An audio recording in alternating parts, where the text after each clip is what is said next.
बाल यीशु की कहानी। कई साल पहले की बात है।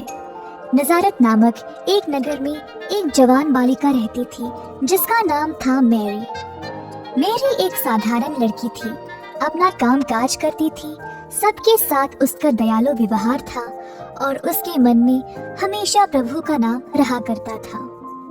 एक दिन सफाई करते समय मैरी के सामने एक देवदूत प्रकट हुआ। देवदूत ने मैरी से कहा कि भगवान उससे प्रसन्न है और उसको एक प्रदान देने वाले हैं।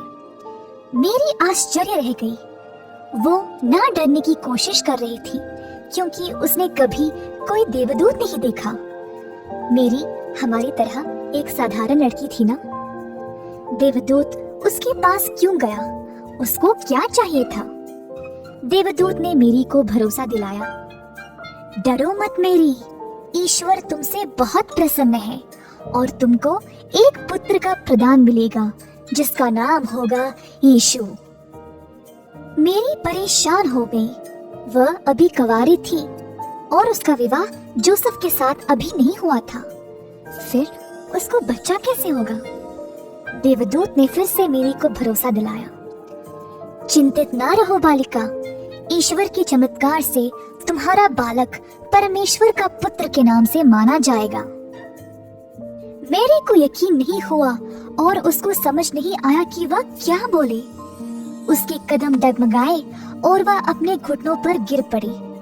जब वह बोल पाई उसने कहा, मुझे प्रभु पर पूरा भरोसा है और उनका ये प्रदान मैं स्वीकार करती हूँ। देवदूत गायब हो गया। मेरी ये खुशखबरी जोसेफ को जल्द से जल्द देना चाहती थी। कुछ ही देर में जोसेफ तक ये खबर पहुंच गई थी कि मैरी अब गर्भवती है। जोसेफ थोड़ा व्याकुल रह गया, परंतु देवदूत उसके सामने भी प्रकट हुआ और बोला, जोसेफ, मैरी को अपनी धर्म पत्नी के रूप में स्वीकार करने में संदेह नहीं रखना। मैरी का पुत्र परमेश्वर का पुत्र है और तुम उसको यीशु का नाम दोगे। जब जोसेफ अपनी निद्रा से जागा तो उसको देवदूत की सारी बातें याद रही। अब उसके मन में कोई भय नहीं रहा। उन दिनों परिवार में जितने भी लोग थे सबका हिसाब रखा जाया करता था। इसीलिए जोसेफ मैरी को अपने शहर बेथलेहम ले चल पड़ा पंजीकरण के लिए।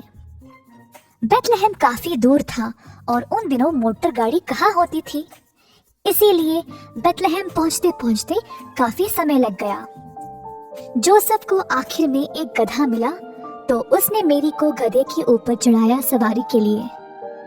मैरी को बहुत थकावट हुई क्योंकि वह जल्द ही बच्चा जनने वाली थी।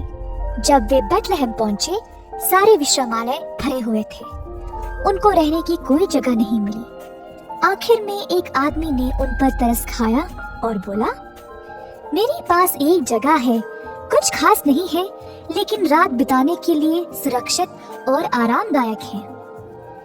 मैरी और जोसेफ ने देखा कि वह जगह एक कोठार था जहाँ पे कुछ कृषि जानवर थे, कुछ गधे, गाय और मुर्गियां भी थे।